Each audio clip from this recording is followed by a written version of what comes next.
અખંડ ભારતના શિલ્પી, દેશના પનોતા પુત્ર, લોખંડી પુરુષ સરદાર વલ્લભભાઈ પટેલની 150મી જન્મજયંતિ એકતા દિવસ તરીકે સમગ્ર ભારતમાં ઉજવાય છે, જેમને લઈને યાત્રાધામ વીરપુરના મિનળવાવ ચોક ખાતે સરદાર પટેલ યુવા ગ્રુપ દ્વારા સરદાર વલ્લભભાઈ પટેલની પૂર્ણ કદની ભવ્ય પ્રતિમાનું અનાવરણ પૂર્વ કેબિનેટ મંત્રી તેમજ ધારાસભ્ય જયેશભાઈ રાદડિયાના વરદ હસ્તે કરવામાં આવી હતી। આ સરદાર પટેલની પ્રતિમા અનાવરણ કાર્યક્રમમાં સરદાર પટેલના આદર્શોને યુવાનો સુધી પહોંચાડવા માટે સરદાર પટેલ યુવા ગ્રુપ દ્વારા વીરપુરના મુખ્ય માર્ગો પર એક ભવ્ય સરદાર યાત્રાનું આયોજન કરવામાં આવ્યું હતું। આ યાત્રામાં આશરે 600 જેટલા યુવાનો ઉત્સાહભેર જોડાયા હતા, જેમણે સરદાર પટેલ અમર રહોના નારા લગાવી વીરપુરના વાતાવરણને દેશભક્તિમય બનાવી દીધું હતું। મુખ્ય માર્ગો પર ફરીને આ ભવ્ય યાત્રાનું સમાપન મિનળવાવ ચોક ખાતે થયું હતું।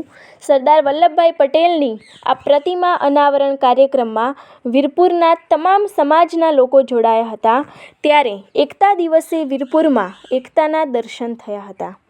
ધારાસભ્ય જયેશભાઈ રાદડિયાએ સરદાર પટેલના રાષ્ટ્ર નિર્માણ અને એકતા માટેના યોગદાનને યાદ કરી યુવાનોને તેમના માર્ગે ચાલવા માટે પ્રેરણા આપી હતી। વીરપુરના તમામ સમાજના લોકોએ જય સરદારના નારા લગાવ્યા હતા અને ધારાસભ્ય જયેશ રાદડિયા સરદાર પટેલની 150મી જન્મજયંતિને લઈને યુવાનો સાથે ગરબે ઘૂમ્યા હતા। રિપોર્ટર સુરેશ વાલિયા, જેતપુર। 31મી ઓક્ટોબર સરદાર વલ્લભભાઈ પટેલની 150મી જન્મજયંતિ સમગ્ર ભારત દેશની અંદર સરદાર સાહેબની જન્મજયંતિ ધામધૂમપૂર્વક આજે ઉજવાઈ રહી છે।